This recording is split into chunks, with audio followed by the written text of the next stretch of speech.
అసలు వాస్తవం ఏంటంటే పాలకులుగా అటువైపు తెలంగాణ కానివ్వండి, ఇటువైపున ఆంధ్ర కానివ్వండి, అందరం ఒకటే భాష మాట్లాడతాం, అందరం అన్నదమ్ములము. Nobody is against the other. Telangana ప్రాంతంలో వాళ్లకు నష్టం చేయాలని జగన్ ఏ రోజు ఆలోచన చేయడు, తపన పడడు, తాపత్రయపడడు. అయితే మా ప్రాంతంలో ఉన్న మా వాళ్ళకు మాత్రం నష్టం జరగకుండా చూసుకునే కార్యక్రమం కూడా చేయడం మా ధర్మం. కొత్త రిజర్వాయర్లు ఏమి కట్టడంలా, ఉన్న రిజర్వాయర్లకే నీళ్లు ఖచ్చితంగా ఆ రిజర్వాయర్లకు చేర్చగలిగే కార్యక్రమం చేయలేకపోతే చరిత్రహీనులమవుతాం. This is what we have done. దీంట్లో ఒక ఎమోషనల్ డ్రామాస్ ప్లే చేసి భావోద్వేగాలను రెచ్చగొట్టి ఇరు ప్రాంతాల ప్రజలకు మధ్య గొడవలు క్రియేట్ చేసే కార్యక్రమము పాలకులుగా ఉన్న కొంతమంది చేస్తూ ఉన్నారు. తప్పది. ఫ్యాక్ట్స్ కరెక్ట్గా చెప్పాలి. కరెక్ట్గా చెప్పినప్పుడు ప్రజలైనా అర్థం చేసుకుంటారు. అందరం అన్నదమ్ములుగానే ఉన్నాం, అందరం అన్నదమ్ములుగానే కలిసిమెలిసి ఉన్నాం, కలిసిమెలిసి పెరిగినాం కూడా.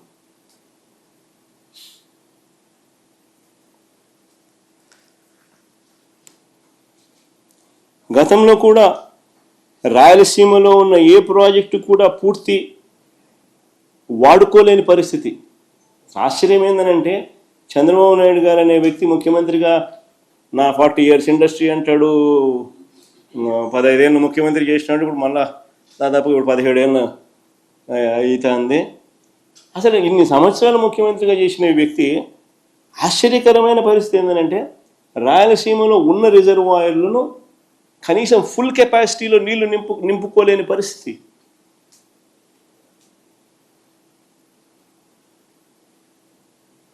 ఆశ్చర్యంగా అనిపిస్తుంది ఈ విషయాలు.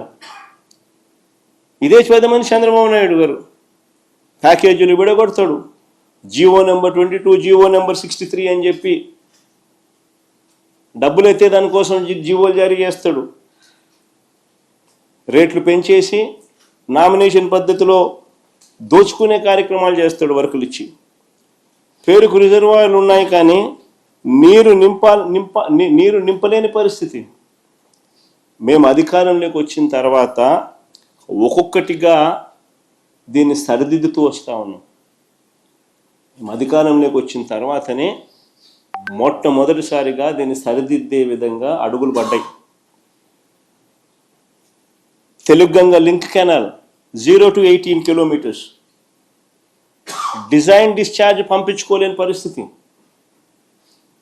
500 కోట్లు మేము ఖర్చు పెట్టి డిజైన్ డిశ్చార్జ్ మేరకు 15,000 క్యూసెక్లు దాంట్లో పంపించే విధంగా దాన్ని రిపేర్ చేసి ఆ 0 to 18 kilometers రిపేర్ చేసి తీసుకురాగలిగాం వాడుకలేకి. Telugu Ganga link canal.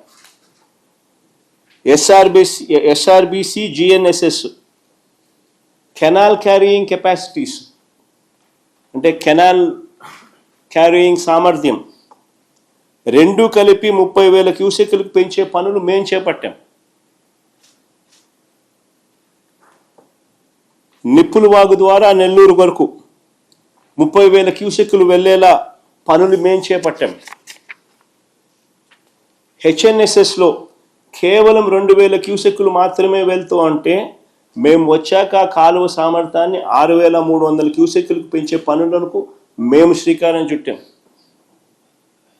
ఆవుకుటనలు fault zone సమస్యను గత ప్రభుత్వాలు ఏమీ తీర్చలేకపోయాయి.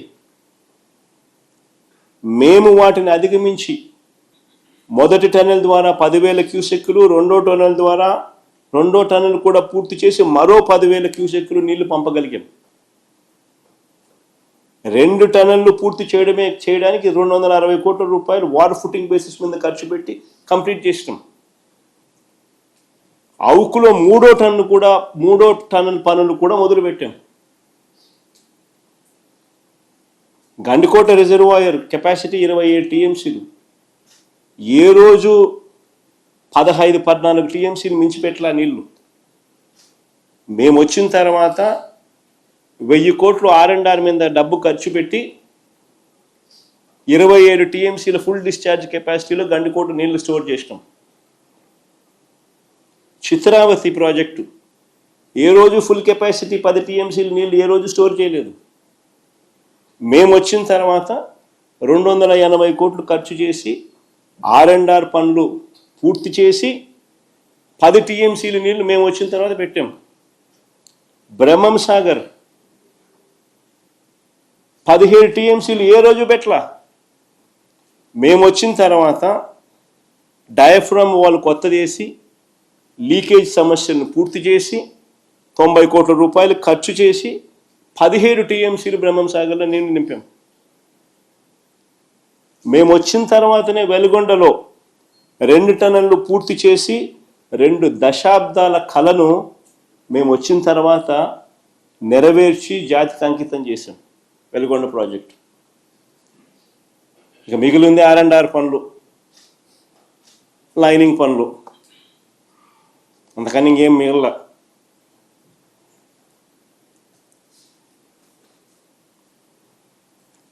కొన్ని దశాబ్దాలుగా ఆశ్చర్యం కలిగించే విషయం, ఇంకా కొన్ని దశాబ్దాలుగా తెలుగు గంగలో అంతర్భాగమైన సోమశిల కండలేరు రిజర్వాయర్లను పూర్తి కెపాసిటీలో ఏ రోజు నీళ్లు స్టోర్ చేయలేదు.